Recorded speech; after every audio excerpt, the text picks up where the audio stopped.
বলবো শাসকদের ব্যাপারে।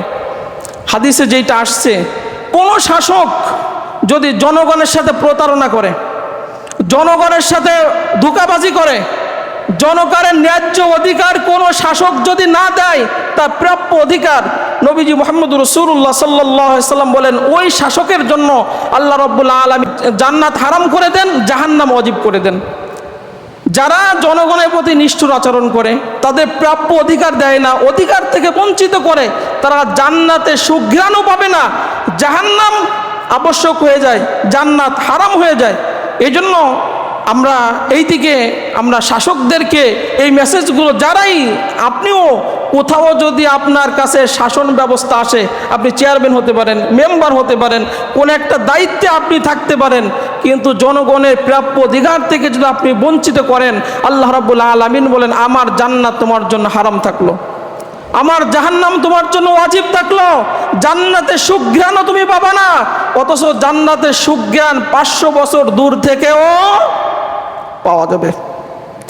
এরপরে নবীজি মুহাম্মদ রাসূলুল্লাহ সাল্লাল্লাহু আলাইহি সাল্লাম বলেন, শুধু শাসক না, কোনো ব্যক্তি যদি মানুষের কোনো অধিকার থেকে বঞ্চিত করে, যদিও তা একটা গাছের ডাল হয়, যে একটা ডাল একজন মানুষের অধিকার, আপনি তার ডাল তাকে বুঝিয়ে দিলেন না, তার অধিকারটা তাকে আপনি দিলেন না, নবীজি মুহাম্মদ রাসূলুল্লাহ সাল্লাল্লাহু আলাইহি সাল্লাম বলেন ওই ব্যক্তির জন্য আল্লাহ রাব্বুল আলামিন তার জান্নাত হারাম করে দেন। আমরা হিসাব করে মিলাই যে আমার থেকে কোনো মানুষের হক নষ্ট হয়েছে কিনা, কোনো মানুষের হক আমি বঞ্চিত করছি কিনা। যদি কোনো মানুষের হক, একটা ডাল, গাছের ডাল, নবী যেটা উপমা দিয়েছেন, গাছের ডাল থেকেও যদি কোনো মানুষের হক কোনো ব্যক্তি নষ্ট করে, ওই ব্যক্তির জন্য আল্লাহ রাব্বুল আলামিন তার নিয়ামতের জান্নাত হারাম করে দেন, শুধু শাসকদের জন্য না।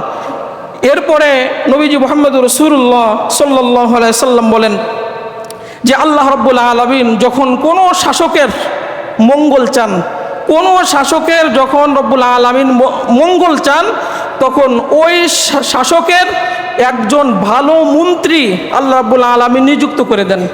তখন ও যদি খারাপ পথে যেতে চায়, ভুল পথে যেতে চায়, সে তাকে স্মরণ করিয়ে দেয় এটা অন্যায়, এটা ভুল পথ। আর আল্লাহ রাব্বুল আলামিন যে শাসকের অমঙ্গল চান, তাকে এমন একজন মন্ত্রী নিযুক্ত করে দেন যে ভুল পথে গেলেও তাকে শুধরায় না। যেরকম ফিরাউনকে আল্লাহ রাব্বুল আলামিন মন্ত্রী দিয়েছিলেন হামানরে।